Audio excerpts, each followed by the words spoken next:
How's it going? I'm Jack Devine. Welcome back to another episode of Jacksnax. Today on the channel, we're going to snack on Samson and Delilah, the Grateful Dead's adaptation of the biblical tale of Samson and Delilah, as originally penned by Reverend Gary Davis. All right, so tune has some simple harmony, but it's kind of fast, so we've got to constantly keep in mind where we're playing within the progression. So we're over a G chord, then a C, back to G, G.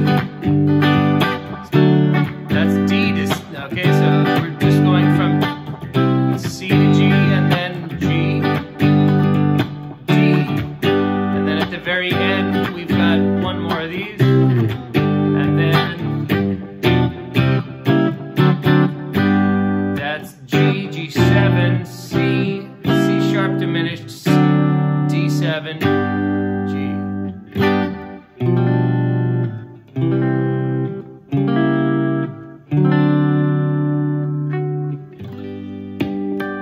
Okay, so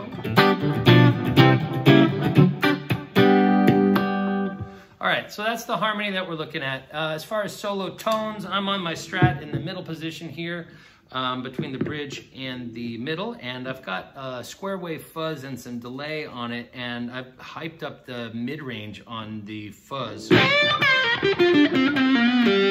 So it's got a big, it's kind of like an inverted smile, it's a frown, okay, which is not like me. I'm generally a pretty chipper bloke, but all right, I find it really helps bring out the vocal quality of some of these upper order harmonics. All right, and brings out those that kind of honky nasal sound that Garcia was getting when he would roll down his tone control and use the distortion plus in the, I guess, you know, 76, 77, all that stuff. All right, even, I think it started even as soon as around the Blues for Allah era, actually. The Slipknot solo has a similar sound, that kind of hive of bees kind of energy to it. Anyway, coming off of the loop is an octave that just starts it like this.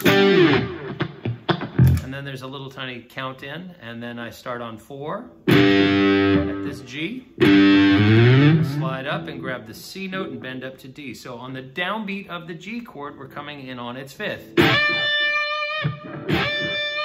This is very similar to the original recorded version of this off of the Terrapin Station record, okay? So we would have like, not the preamble, but that opening interval. Okay, and then we're gonna go grab the F and bend back up to it.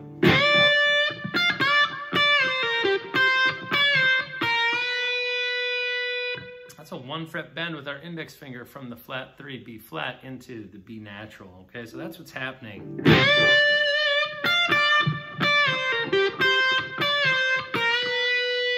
Now there's some little micro bends and nuancy stuff, and the occasional, every now and again I'll get lucky and go,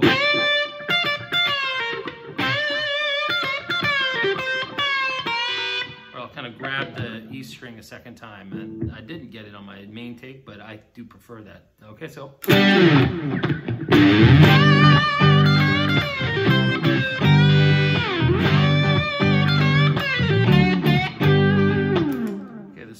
plays is very similar to the first one. So if we go...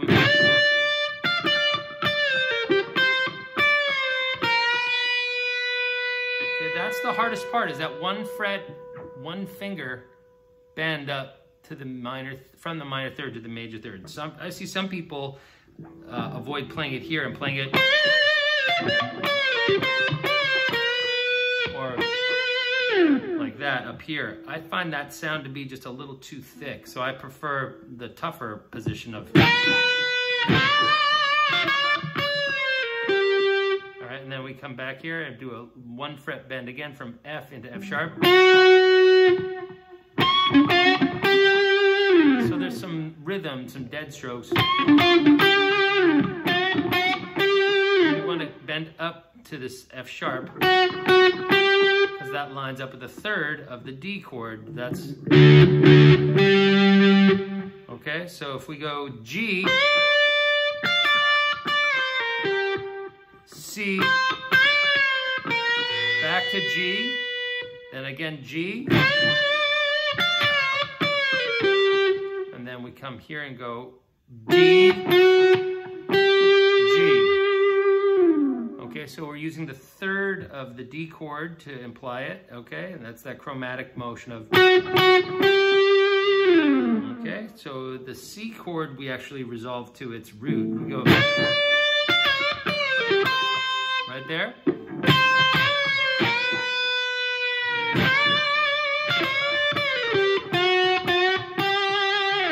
And on my take, I noticed that I did this little trill there, which I normally wouldn't do, but it sounded cool, so I kept it.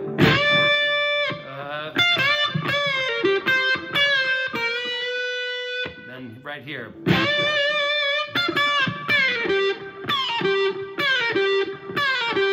So it's like a bend, and then pull down and trip, the kind of a 3-note pull off, right? Okay, then to G here at the 12th fret ring finger, and then that little bend. So those are the first two licks. Then we're gonna kind of just interpret this. Okay, so that's just working the C up to D. Again, coming up and grabbing that major third. Okay, then we're going to go.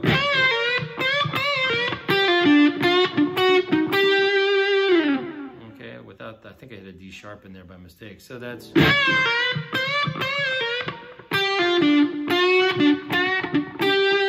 I think I fretted it there. Like that. Bend. Okay, so.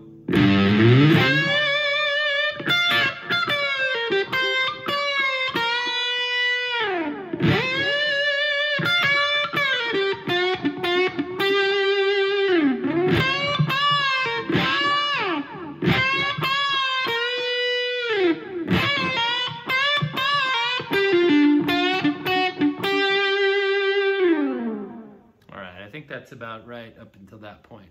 So up until this point, we've been playing basically around this little area. Bending from the 4 up into the 5, okay? And we're gonna continue that idea, but we're gonna introduce this note, okay? And the way to get up in there and utilize it, I slide up, okay, like that to the flat 5. That's the C sharp note at the 14th fret B string. Like that, and take my time because I want that tension, that kind of dissonance is heading towards resolution. That's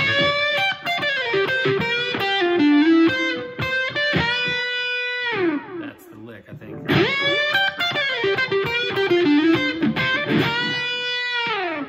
Okay, so what am I doing? That little, that's C, G, right? I'm coming into its third of G. Okay. And the way I get there is I slide up, hit the high G with my pinky, okay? Go back to the flat 7 at the 13th fret, F. And then trill back.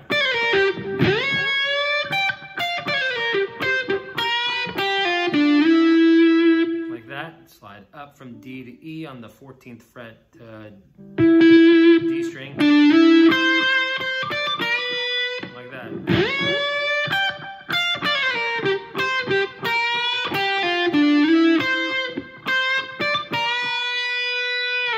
I believe that's a clean, very sanitized presentation of what happened.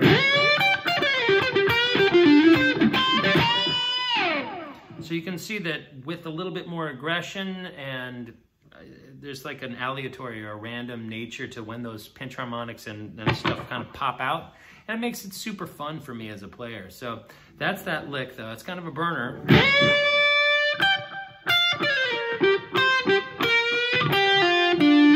Okay, so there's a pivot lick back here. We're pivoting from the B string to the G string.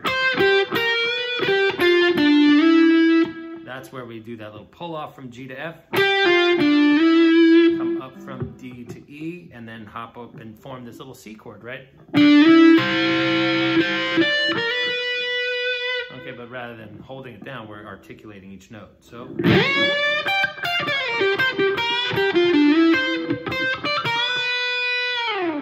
And then there's a very similar lick to that where we use another one of these 3-note peals, and then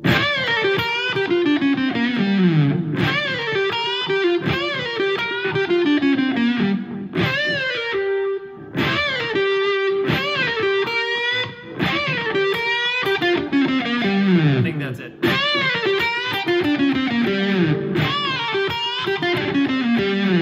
Okay, so we're doing a bend.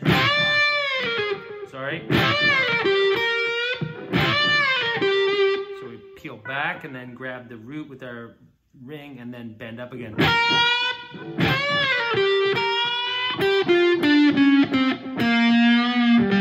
Something like that.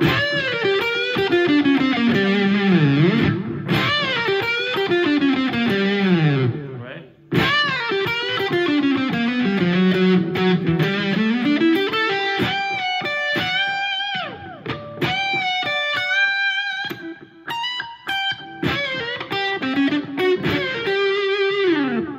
About the rest of it now, okay? So after we do this,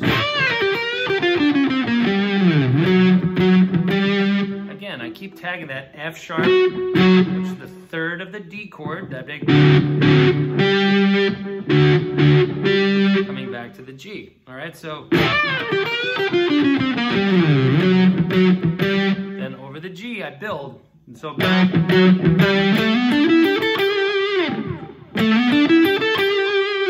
That's just sliding up with my ring finger from A to B over the G chord. Right, just these 2 frets apart from the 12th to the 14th fret. Okay, that part's very simple. Then we're gonna be left with our index finger on the G, and we're gonna go. Okay, and we're gonna have to kind of rake through a little bit, right? Get up to it. Okay, so that's going to be a 1 fret bend from F sharp. Okay. Then I slide up with my middle finger to the D and do the same move with my index finger so as to be in position for this little move.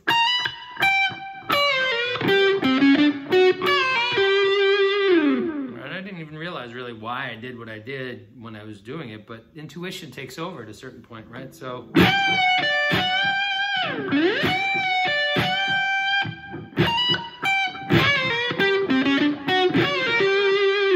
right, so this little lick is going to be in both solos. This little, it's just a great signal to the rest of the band that the last lick you're about to play is that ascending.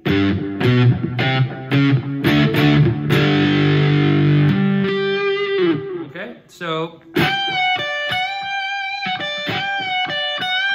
1 fret bend from F sharp to G, and then pivoting back to the D note, okay?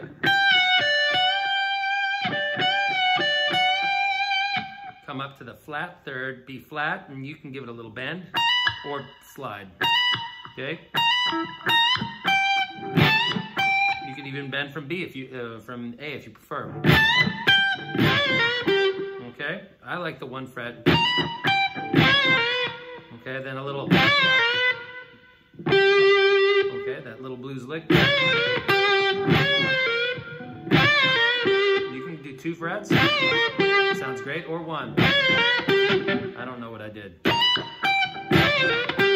Okay, and then Garcia on the recording, he liked to do this. Okay, so that's chromatically from F to G, pivot to D, and then bend up. And do that same little lick. All right, but I kind of turned it on its ear and inverted that and went. Okay, so I went chromatically up to the D, and then it's 3rd, just to keep hammering home these chord tone ideas for the listener. So, okay, so that's.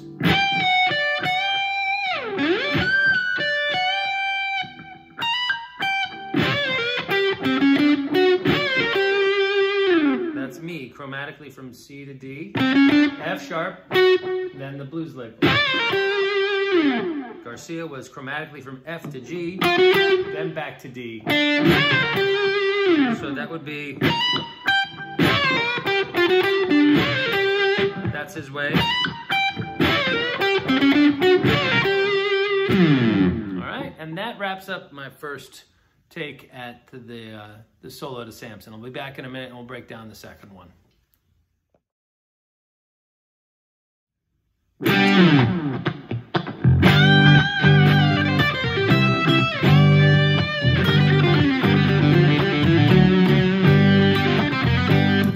right, let's take a look at that. Okay, so second time through, all right, we're gonna start with that same octave off the loop. And by the way, I'll include my loop so you can practice along with this.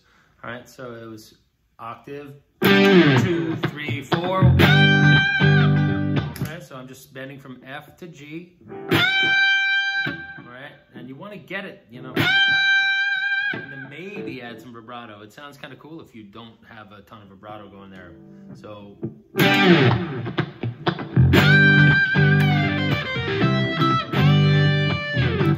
Okay, so that's kind of moving. Okay, so we're going to bend up, then strike again.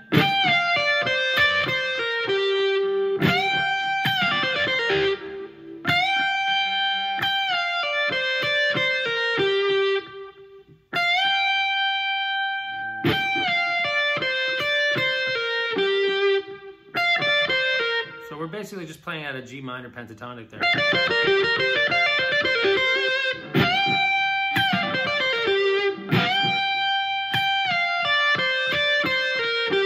While we're here, all right, and we're about to get ready for that C chord, I thought it was kind of clever to reach up and just grab its 3rd right there with the ring finger on the E. And then bend back up into the D note, which is the 5 of the G chord. So that would be kind of it, but rather than just fret the D note, I bend up from C so that I'm already in position for the next lick.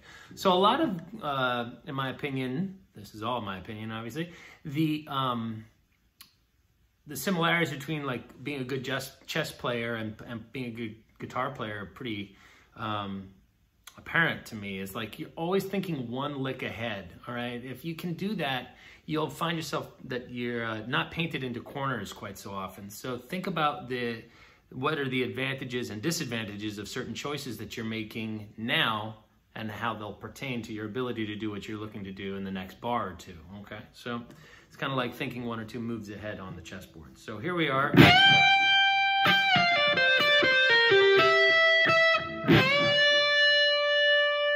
Okay, so we're bending C up there, and again, that's a tough bend to just nail. Okay, add a little bit of vibrato afterwards. So let's try that first leg. 1, 2, 3, 4.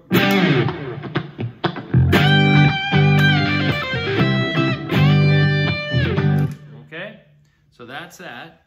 Okay, that's the first time. Then we've got, that's basically like a call. Now we've got the response.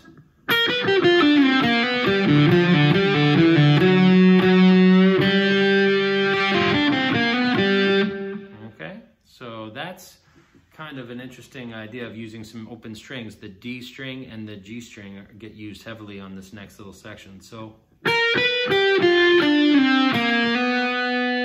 okay, Okay, kind of a blues line.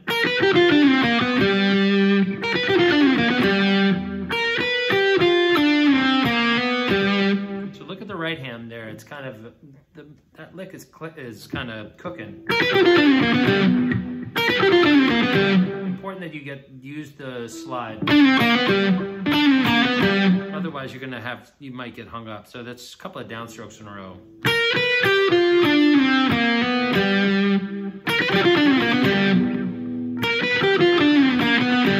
So that's an upstroke on the third there. Okay, and after that, then I start toggling to the open D string to create the effect of, so. See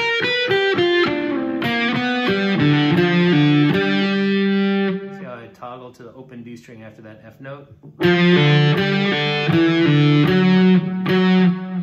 Right?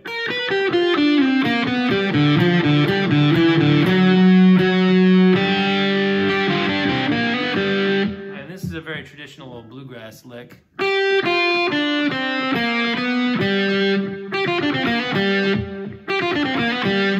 So that's all down, down, up, down, up. And then there's a little slide there from B flat into the third, okay?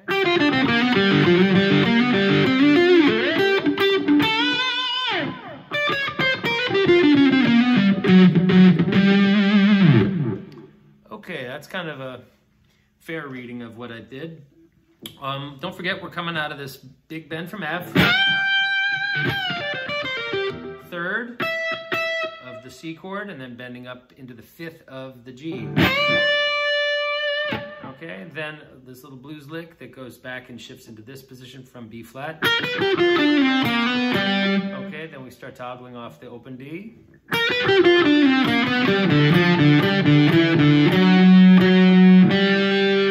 Okay.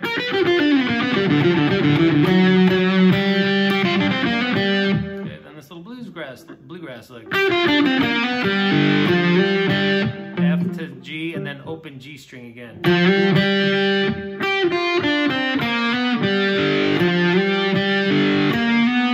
Back to the open D, B flat here on the D string rather than here. All right, and then slide up 1 fret into B. Okay, then from C to D. And then kind of slide off of that F on the G string at the 10th fret. Okay,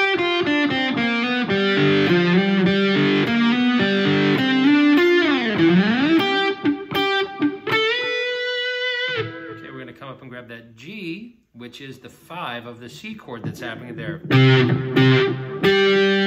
So it's going, you know, C, C, and then we bend up to the to this B note, which is the third of our G chord, like that.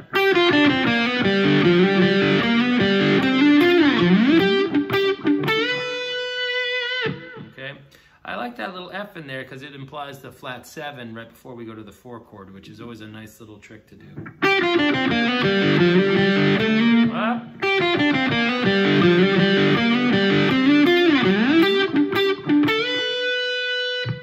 Now we're over top of the G to D.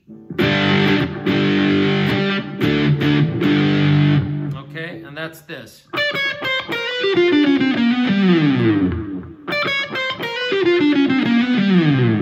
So that's starting here on the 5 with the middle finger, okay? This is the D note at the 15th fret, B string.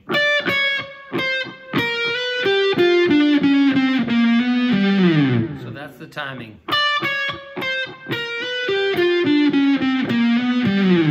That flat third is a hammer-on up into the natural third, or major third.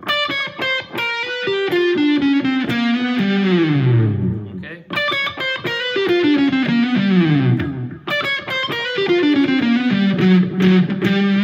Again, we grab the F sharp. All right, and that's a lot. Okay, so let's take it from the beginning of that. Let's see. All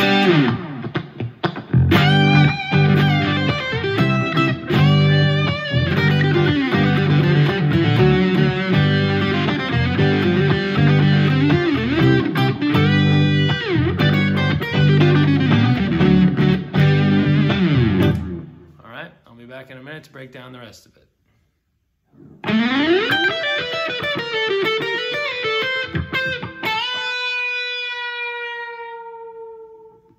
Okay, that's our next lick. So don't forget, we're coming out of this.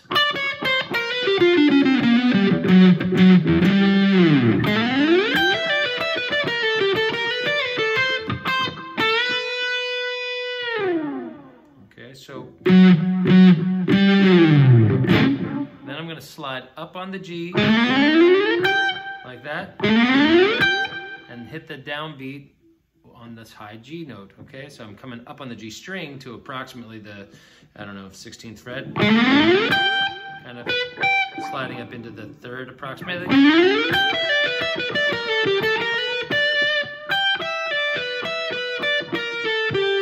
Okay, so kind of a major pentatonic sound.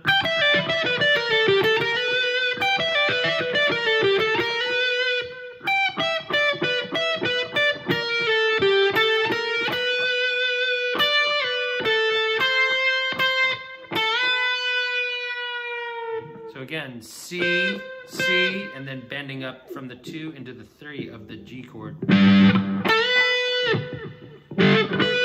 Right, so.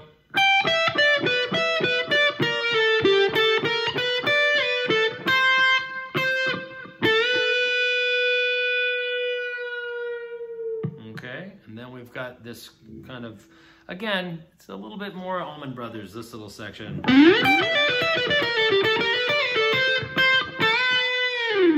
Right, and then, so it's kind of a call and response between the G, C, G and the G, D, G thing, okay? So over the G to C to G, it's, okay?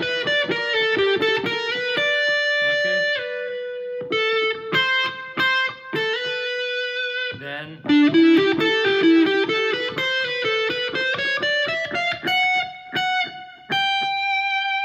and this is kind of a pseudo-chromatic ending there from the B and E set, okay? So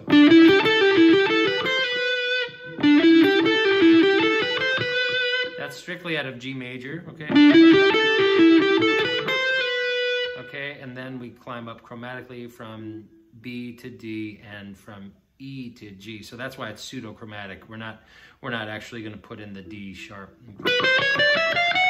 like that. And we're going to time it so that the F sharp appears on the downbeat of the D chord, and that's where it gets that sensation of resolution of.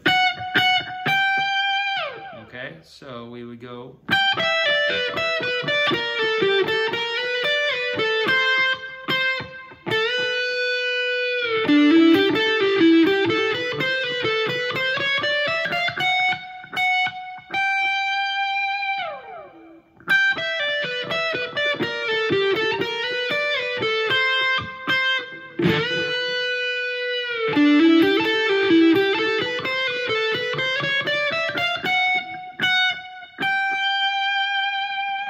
Okay, then I think I did a.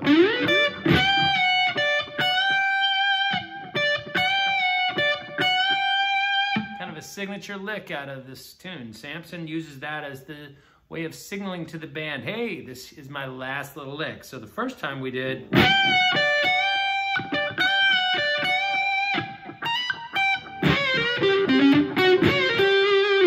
On the end, this one here, I'm doing a.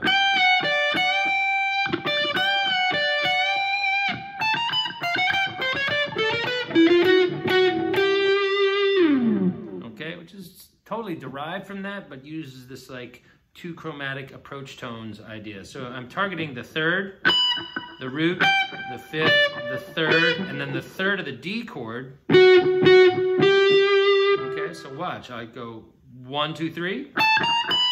Okay, which intervallically, okay, it's going to be 2, flat 3, 3 over the G chord. Okay, then from flat 7 up to root. Okay, so to the 3rd, to the root, to the 5th, back to the 3rd, an octave down, and then just up 1 string, because at that point we're coming up into the downbeat of the D chord, which will land right on that F sharp.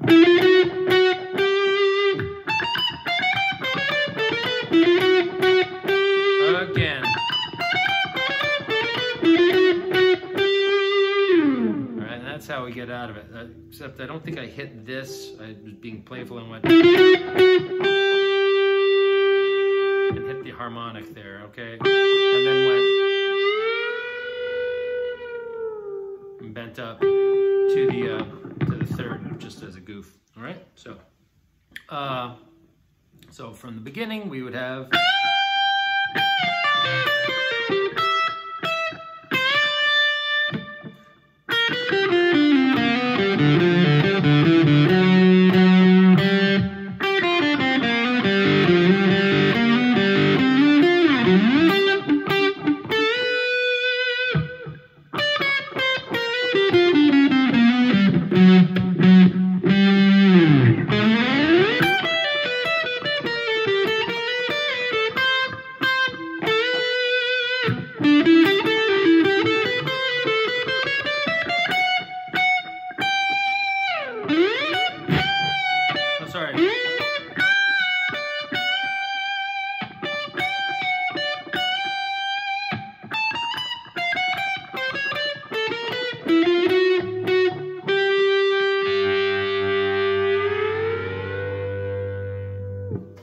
Anyway, that is that, all right? So I hope you guys had a good time, and hey, if you're liking my lessons, please subscribe. All right, take care of yourselves, everybody, and check back often for more Jacksnax, all right? Signing off from Brooklyn, New York, this is Jack Divine saying adios, amigos.